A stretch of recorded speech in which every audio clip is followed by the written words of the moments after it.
Forrest, it first looks like the activation of courage to introduce question marks. You and I spent a lot of time shaping and sharpening how we see things, right? And we do that as friends when we're sitting down, when we're solving something. And we do that within Liberty Fellowship. We really introduce the conditions by which you can invite multiple truths to exist at once. You're listening to award-winning nonprofit leader Tycely Williams, who currently serves as the CEO of Liberty Fellowship, a community of values-driven leaders committed to creating a better future for all people in South Carolina. This is 1000 Seconds, a podcast hosted by 1000 Feathers co-founder and president Forrest L. Welcome back to 1000 Seconds. My guest today is a dear friend and colleague, Tycely Williams. Tycely is an award-winning C-suite executive. I'm going to get more into her bio in a second, but just trust me when I tell you that it reads like a who's who of organizations in the nonprofit sector. She's been on an amazing journey of leadership and philanthropy. In her current service as the CEO of the Liberty Fellowship is how we first crossed paths. Tycely, how are you, my friend? Welcome to 1000 Seconds. Oh my gosh, Forrest, I'm great. It is a delight to be with you. When you reference the word friend, I was like underscoring and highlighting and punctuating. And I am so incredibly grateful for your wise counsel. This journey has been an interesting but fun one. And I really appreciate the many ways in which you've stepped in to help me sharpen my leadership and to set us up for success. So I'm super excited to have a conversation with you today and dig a little bit deeper. Let's do it. You're too kind. So much of our interaction, just because of place and space, has been virtual or over Zoom. I think the last time we saw each other in person might have been in the lounge at the Charlotte airport, if I'm not mistaken. And that's probably a testament on our lives and schedules and both traveling too much. That's exactly right. And my most favorite time with you was in the Palmetto State. We were able to break bread and dive into dinner and connect on the many things that keep leaders up at night and how we solve for them. Yeah. Well, let's get into all of it today, too. But before we get too far along, let me do just a bit of highlights from your bio for those of you that might not know you as well. Undergrad from Wake Forest. Master's in leadership from Georgetown, certificates and credentials from Boston University, Duke University, Harvard. I mean, what's really going on here? I mean, this Jiminy. In terms of nonprofits where you've spent time, mostly on the fundraising and development side of the house, right? But the Bipartisan Policy Center, America's Promise Alliance, YWCA USA, American Red Cross, the YMCA of Metro Washington. I'm sure that I've left out some. I'm just picking some highlights. An incredible journey in philanthropy and in the sector. I gave this away a little bit earlier, but I do ask all of my guests, do you remember how, when, where we first crossed paths on that journey? Let's see. So I seems as if it must have been before Liberty Fellowship. It has to have been, right? I'd find it hard to believe it wasn't. It has to have been. Yes. I am going to make a bet for the YMCA.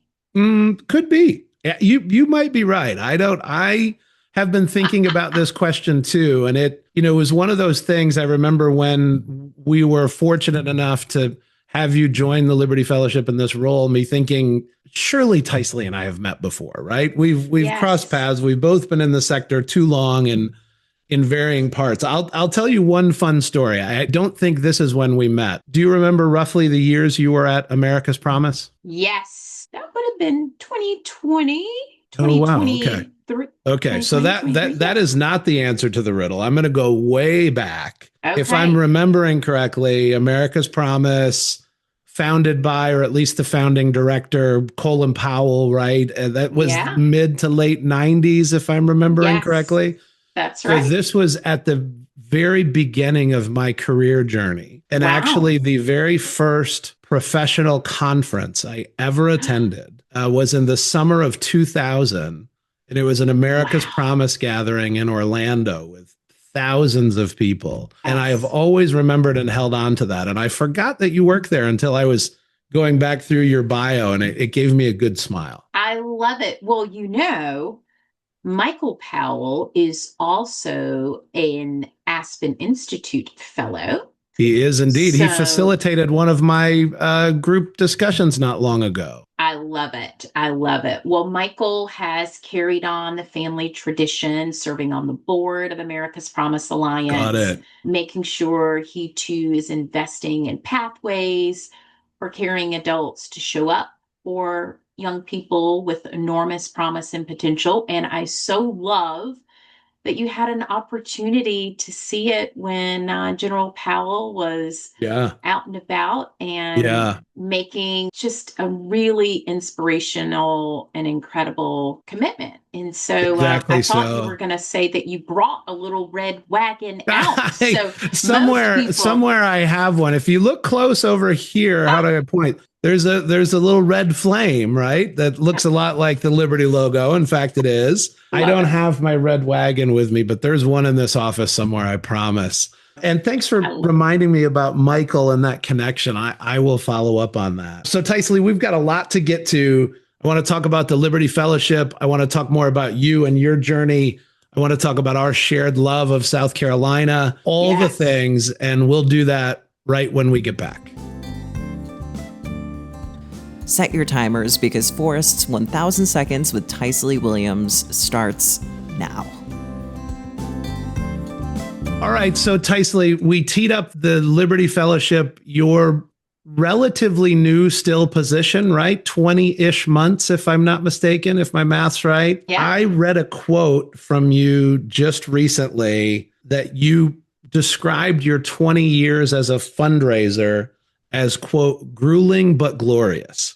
I love that. I love the alliteration. Any of my fundraising and friends in philanthropy will recognize both of those words, right? Yes. That was a 20-year career as a fundraiser on that side of the house, 20 months now in the C-suite. I wonder if you have a similar alliteration or words that come to mind to describe your time with the Liberty Fellowship so far. I think if I had to hone in on something short and sweet, it would be splendid and successful. It's been a fantastic transition. For us, I started my career as an executive director at the age of 24. And what I loved most about leading organizations was the fundraising component. And so I shifted from the ED role to focusing in on fundraising. And I thought that that would be probably like a temporary commitment, maybe try it for 5 or 6 years. Yeah. I love relationship building. I love innovation and problem solving, which is what the money allows us to do, right? It's Mm-hmm, not mm-hmm, mm-hmm. about getting the money, it's what you're able to do with the resource once you have it.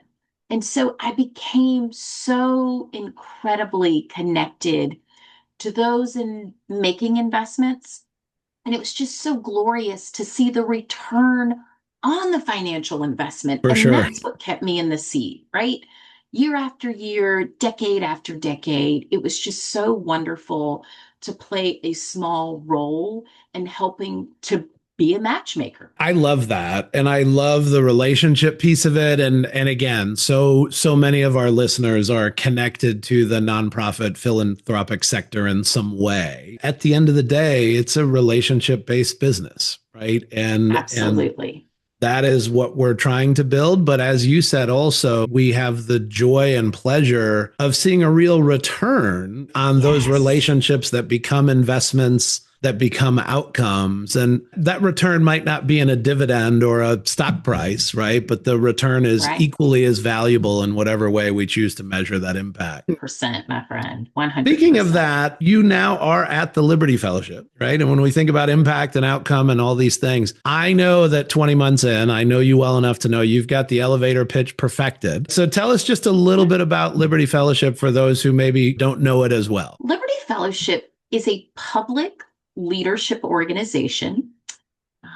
We strengthen the leadership capabilities of the world's best and brightest leaders who call South Carolina home. The vast majority of our fellows live within the state of South Carolina, about 75%, so just over 200. But we have nearly 100 fellows outside of South Carolina. And while they find themselves driving really positive change in those local communities, all of those fellows, along with those within the Palmetto State, they call South Carolina home. Mm-hmm. There's a tie, there's a connection, there's an affinity, there's something that continues to motivate them to invest in the 46 counties and the 5.3 million South Carolinians. So it is a wonderful network. It is a privilege amongst privileges to listen, learn, and just leverage the great thinking of great people. I love that. In full disclosure, in case I haven't said it out loud on this podcast or otherwise, I am in the number. I am one of the Liberty Fellows. I happen to be one of the 100. I didn't realize there were that many of us at this point who don't live in South Carolina, but still, as it were, get called home quite often, right? It's one of the reasons you can always find me in a lounge in the Charlotte airport. I'm probably waiting on a connecting flight to Columbia or Greenville or Charleston or Hilton Head, wherever I'm headed. And the work of 1,000 Feathers brings me back to South Carolina a lot. So it's a win-win in that way. But I still do have deep and strong connections. Speaking of being called home, Tycely, I know that not only was it a great opportunity, right, in everything you described to become the leader and CEO of the Liberty Fellowship, but it also was in many ways an opportunity for you to return home, right? Yeah. South Carolina is a place where many of your family still live, where you have deep roots. I've enjoyed reading about and learning about more of your background and your family's background. I'm curious, as someone who has been in the state, has left the state, has returned to the state a couple different times, sort of how you describe the condition you found things in on this most recent return? You know, friend, that's a great question. And it's a question that I'm still challenging myself to answer. Yeah, fair. In the Low Country, where my ancestors came to this country as slaves, there's often the question, are you a been here or a come here? And it's complicated for me. Yet again, the unconventional thinker and doer, a little bit of both. So my origin story starts in South Carolina. And I spent all of my summers here. Parents were educators. And so when school let out, there was no summer camp. You were back to Ellery, working the farm and being tied and connected to the land and to the people in a town and in a community that we love. I will say, South Carolina is now the highest rated and ranked as far as places where Americans want to move. I mean, we've out-inched Florida in that regard. There's some really amazing opportunities unfolding within the Palmetto State from an economic perspective, as far as the environment, culture, economic growth. We also have a wonderful blend between recreation, entertainment, amazing coastal assets. It is a jewel of the states. I mean, South Carolina, it's where it's at for us, literally.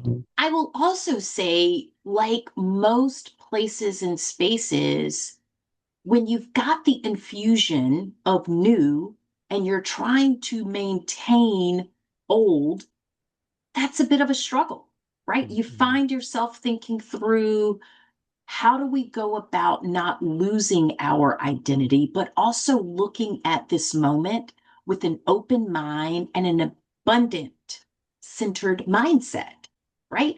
We don't want to Yeah. just close in and close off ourselves from growth and expansion. And yet, we want to protect and preserve our history, our heritage. And so it takes intentionality to do that, right? It takes Yeah. Yeah. plans, strategy, accountability partners, all of the things. And so I'll say, generally speaking, I am pleasantly pleased with the way we've gone about maintaining the balance. And I am committed, just as every other person in South Carolina, to making sure that we maintain our unique value proposition. Yeah, it's very well said. I mean, I sort of would add even yet another comma, right? And you and I have had these Yeah. conversations of the range of opportunity that's present, that's causing an influx of population of all different ages, while balancing the reality of making sure those opportunities are available for people born and raised in any number of communities in our state. To your point, not all the opportunities are for new residents, but for all of our existing residents as well. And I just think it's important, as you articulated, not just in South Carolina, but in any community, quite frankly, to be able to articulate those multiple truths simultaneously. Yes. Right? We spend so Yes. much time sort of arm wrestling over which truth is more true, as opposed to saying multiple things can be true at the same time. And in this case, for South Carolina, as it were, also the case that you are leading an organization, right? You gave us the elevator pitch, but the sort of mission statement or tagline or whatever it is, a community of leaders who make a lifelong commitment to creating a better future for all people in South Carolina. And again, count me Yes. in that number. How is the Liberty Fellowship? Both you as the leader of the organization, your team, the fellows, what does that really look like to lean into this challenge of creating a better future for all people?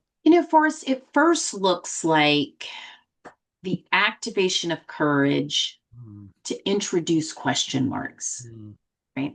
You and I spent a lot of time shaping and sharpening how we see things, right? And we do that as friends when we're sitting down, when we're solving something.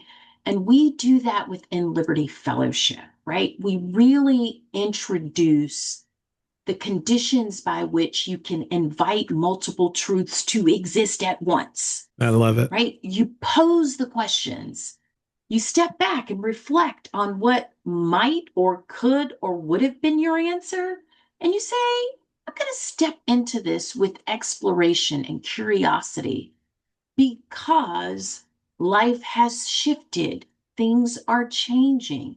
I may have a limited viewpoint and perspective from what I've been exposed to, or what I haven't yet seen, or what I may understand or may not fully understand. And so, what I love about Liberty Fellowship, the best and brightest leaders in the world, they sit at the intersection of curiosity and civility. Mm, Because mm. inevitably, Forrest, when you start asking those question marks and introducing the questions, you're going to run into someone that's got a varying viewpoint. It's going to push back and say, I don't see it that way, Forrest.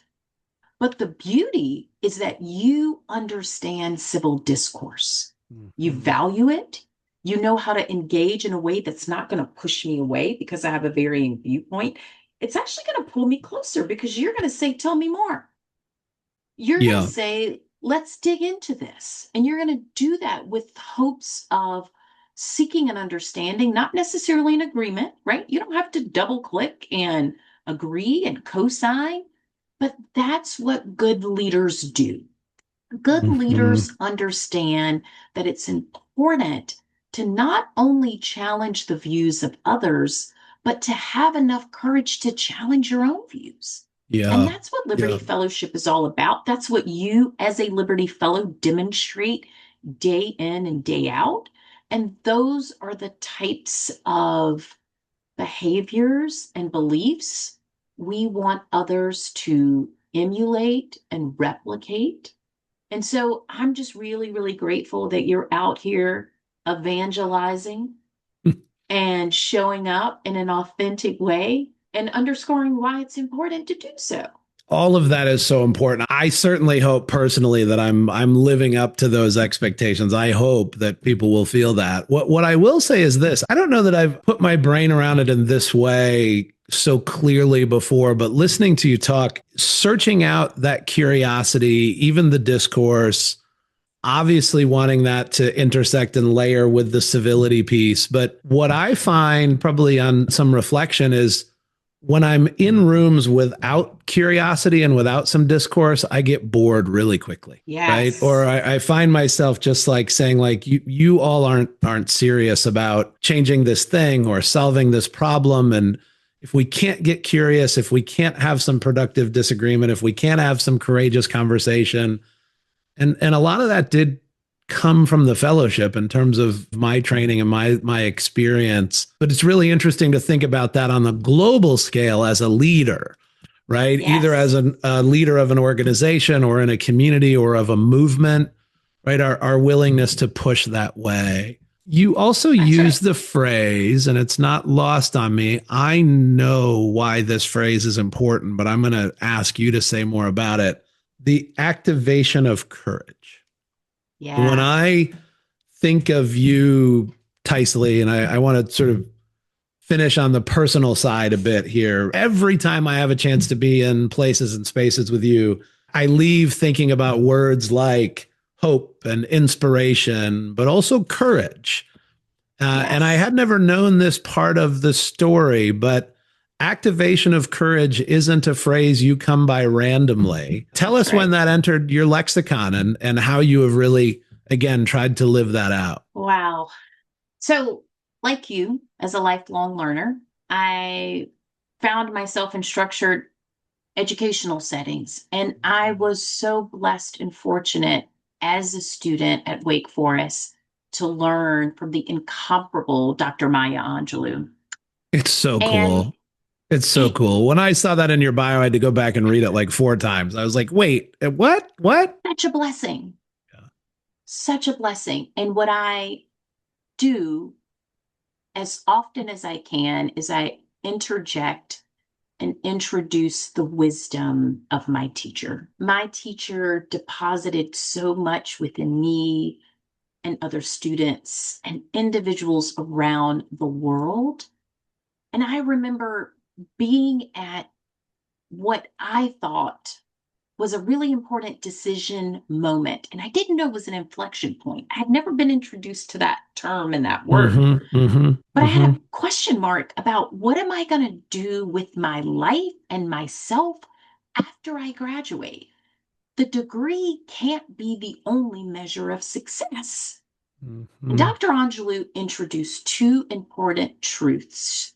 She said, first of all, it is important for you to identify being and living in a joyful state as the measure of success. Mm-hmm. You are seeking and searching joy. I love The, that. the only way you find it is through the activation of courage. Mm. Because to your point, the easy road is going to lead to complacency. It's going to lead to, oh, I feel comfortable. I may not feel joyous and joyful, but I'm comfortable. It's not going to lead to you feeling a peace that literally surpasses all understanding. Joy is something that comes as a result of you failing forward, Mm. not being Mm. concerned about missing the mark, because you know why? You stepped in and you did your best.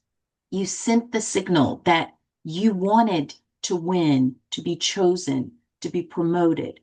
Whether or not that is what happened is really irrelevant. What matters is that you Mm. got up and you stepped forward and you advocated for yourself. And you should feel really great and joyful about that. So, that is the wisdom of the most amazing Dr. Maya I Angelou. love it. I love it. Thank you for sharing that part of your story and journey. I've got to bring us to a close here. I could talk for hours about all of these things. Let's take everything you just said from this sort of activation of courage standpoint. And I'm also sort of reminded of like the be in the arena mindset, right? Yes. Like get Yes. out and do. And again, so many of our listeners are in the nonprofit philanthropic sector. Just apply that sort of logic and learning to philanthropy for a second, right? Whether that's giving, serving on a board, volunteering, these sort of things. What's your call to action for folks listening here who might want to get more involved in philanthropy, in the nonprofit sector, and social service work? How do we make that call? Because boy, do we need it right now. We desperately need it. And I think, Forrest, it's important to realize the work. It is heavy and it is hard, right? Being about the business of positive change is heavy and hard. My suggestion is to lighten the load by forming and forging connection to people who share your values. Because when you show up and you're doing something with a friend and you're shoulder to shoulder and hand and heart connected to others that you can draw strength and encouragement, there is power in solidarity. So my recommendation and suggestion is don't try to do it alone. Find consultants who can provide guidance and counsel. Find personal members of your board of directors. Find volunteers who are also willing to bring others to the table with extra hands. Think of whatever it is that's before you as an invitation to invite others to be a part of your story, your passion, your pursuit. And in doing so, Forrest, I promise it might be heavy, it might be hard, but there's going to be a lot of joy and a lot of happiness just being in the presence of good people and great friends. I love that. I love everything about it. And it's a great note to wrap. And I appreciate you lifting up the heavy, hard descriptors of this work, right? I mean, yes, especially right now in the sector, times are heavy and hard, and the only way forward is through, and through together in solidarity and in connection to others who are values aligned. I couldn't have said that any better. Tycely, I love having the chance to talk to you. 1,000 seconds is simply not long enough. We'll follow up later, I promise. So good to see you, my friend. I hope we're in person somewhere together soon. Thanks, my friend. Super proud of you. Talk soon. Bye-bye. Bye-bye. Thanks for listening to 1000 Seconds, a podcast by 1000 Feathers. This series is produced by Renly Wilson with original music from Emily McNally and support from the entire 1000 Feathers team. Learn more at 1000feathers.com and follow us on LinkedIn and Facebook for future episodes.